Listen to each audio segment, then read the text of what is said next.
राम राम दोस्तों, जय बाबा नीम करोली महाराज जी की। आशा है कि आपके ऊपर भी बाबा नीम करोली जी की अपार कृपा होगी। आपके घर परिवार में सभी कुशल मंगल होंगे, यही मैं प्रार्थना करता हूँ सभी देवी देवताओं से। मेरे श्री राम जी, मेरे शिव शंकर महादेव, मेरे बाबा नीम करोली जी, मेरी आदि पराशक्ति माँ पार्वती, नव दुर्गा माता, सर्वरूपणी माँ, सबके कष्ट हरो मेरी माँ, मेरे हनुमान बजरंग बली जी। दोस्तों, सभी देवी देवताओं का आह्वान करके मैं आपको ये पाठ सुनाता हूँ। आज मैं आपको सुनाता हूँ श्री शिव महापुराण का अष्टम खंड कोटि रुद्र संहिता का अध्याय है गौतम प्रभाव। इसे पूरा सुने मेरे भाई, ताकि आपके ऊपर भगवान भोलेनाथ की अपार कृपा हो। आपके सभी कष्ट दूर कर देंगे मेरे भगवान। सभी के भगवान है शिव भगवान, उनकी ही सारी सृष्टि बसाई हुई है। तो शिव भगवान की आपके ऊपर अपार कृपा होगी। शुरू करते हैं। गौतम प्रभाव। प्राचीन काल में महर्षि गौतम ने दक्षिण में ब्रह्म पर्वत पर 10,000 वर्षों तक सिद्धि हेतु तप किया था। उस समय महान अकाल पड़ रहा था। 100 वर्ष तक वर्षा न होने से जल का भी मिलना कठिन हो गया था। महर्षि गौतम ने वरुण देव की आराधना की। 6 मास के बाद वरुण देव ने प्रकट होकर ऋषि से वरदान मांगने को कहा। वरुण देव की वाणी सुनकर गौतम ऋषि बोले, हे वरुण देव, इस समय चराचर प्राणी और वनस्पति जगत वर्षा न होने के कारण व्याकुल है। मैं उन्हें सुखी देखने के लिए वर्षा का होना चाहता हूँ। यह सुनकर वरुण देव बोले, मैं स्वतंत्र नहीं हूँ, इसके लिए भगवान भोलेनाथ की स्वीकृति चाहिए, क्योंकि हम सब भगवान भोलेनाथ के अधीन हैं। आप इसे छोड़कर कोई दूसरा वर मांग सकते हैं। यह सुनकर महर्षि गौतम बोले, हे वरुण देव, मुझे इसके अतिरिक्त अन्य किसी वरदान की आवश्यकता नहीं है। यदि आप संतुष्ट हैं तो जल प्रदान कीजिए, इससे अधिक पुण्य का कोई कार्य नहीं हो सकता। वरुण देव बोले, यदि आप जल ही चाहते हैं तो आप एक गड्ढा खोद दीजिए, मैं उसे जल से भर दूंगा, जो कभी खाली नहीं होगा।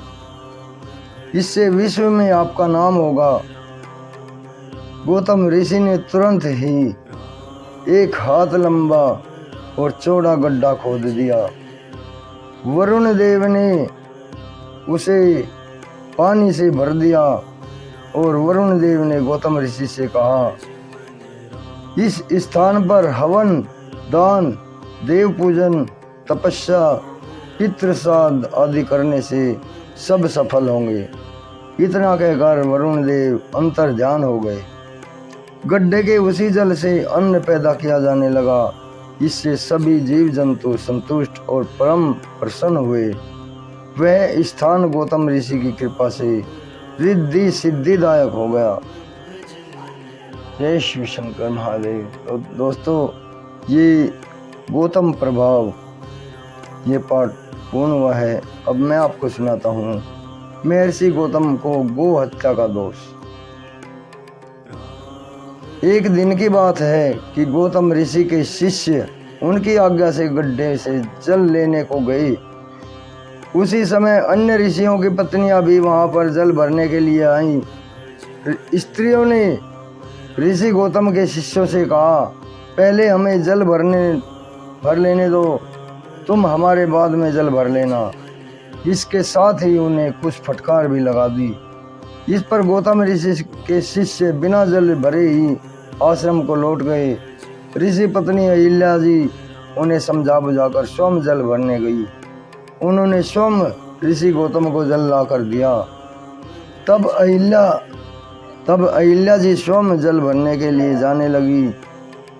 इस पर अन्य ऋषियों की पत्नियों ने किसी दिन शिकायत कर दी कि अहिल्या हमें पानी नहीं भरने देती है।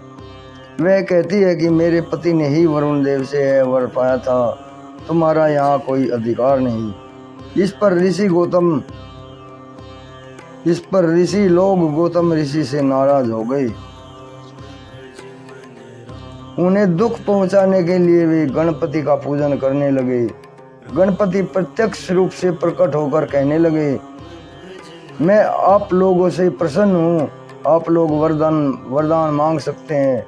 मुनिगण बोले, हे स्वामी, यदि आप हमसे प्रसन्न हैं तो हम सब आपसे यह वरदान चाहते हैं कि महर्षि गौतम इस स्थान को छोड़कर कहीं दूसरी जगह चले जाएं। मुनियों की ये कुटिल बातें सुनकर गणपति हंसकर बोले, हे मुनियों, महर्षि गौतम तो निरपराध है, उन्हें दंड देना उचित नहीं है, इससे तुम्हारा ही अमंगल होगा। वे तो बड़े परोपकारी जीव हैं, तुम उनसे द्वेष रखना बंद कर दो। इससे अच्छा है कि तुम दूसरा कोई वरदान मांग लो। गणेश जी के बार बार समझाने पर भी मुनि वृंद अपने आग्रह पर अड़िग रहे, तो गणेश जी यह कहकर अंतर्धान हो गए कि तुम नहीं मानते हो तो ऐसा ही हो। मुनि वृंद को वरदान देने के पश्चात गणेश जी ने अपने वरदान को सत्य करने के लिए एक निर्बल गौ का रूप धारण कर लिया। यह गाय गौतम ऋषि द्वारा पैदा किए गए जो आदि को खाने लगी।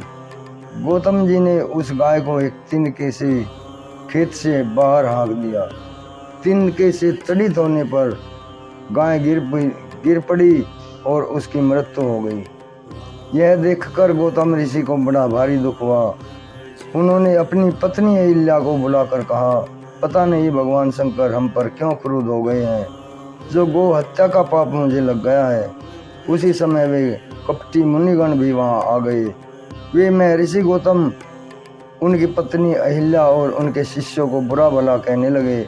वे बोले, हे गौतम जी, अब तुम इस स्थान पर रहने योग्य नहीं रह गए हो, अतः अपनी पत्नी और शिष्यों के साथ तुम किसी दूसरे स्थान पर चले जाओ, तुम गो हत्यारे बन गए हो।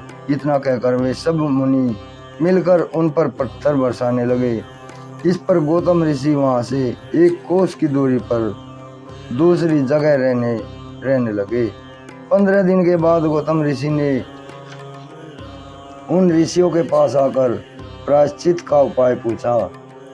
ऋषियों ने बताया कि आप अपने पाप को सब जगह प्रसिद्ध कीजिए और पृथ्वी की 3 परिक्रमा लगाइए। यदि आप इतना नहीं कर सकते तो तप के द्वारा गंगा जी को प्रकट करके उसमें स्नान करो, 1 करोड़ पार्थिव पूजन करो, तब इस महापाप से छुटकारा मिल सकता है। मुनियों की आज्ञा पाकर गौतम मुनि वहां से यात्रा पर चल पड़े। वे पहले ब्रह्मगिरी की परिक्रमा करके पार्थिव लिंग बनाकर विधि विधान से शिव भगवान की पूजा करने लगे। उनकी पत्नी अहिल्या भी एकाग्रचित होकर शिव जी का पूजन करने लगी। तो दोस्तों, ये शिव महापुराण का महर्षि गौतम को गो हत्या का दोष ये भी पाठ खत्म हुआ है। इससे आगे की जो गौतम ऋषि की कहानी है वो मैं कल आपको सुनाऊंगा। अभी आज्ञा लेता हूँ। जय शिव, जय शिव, जय शिव।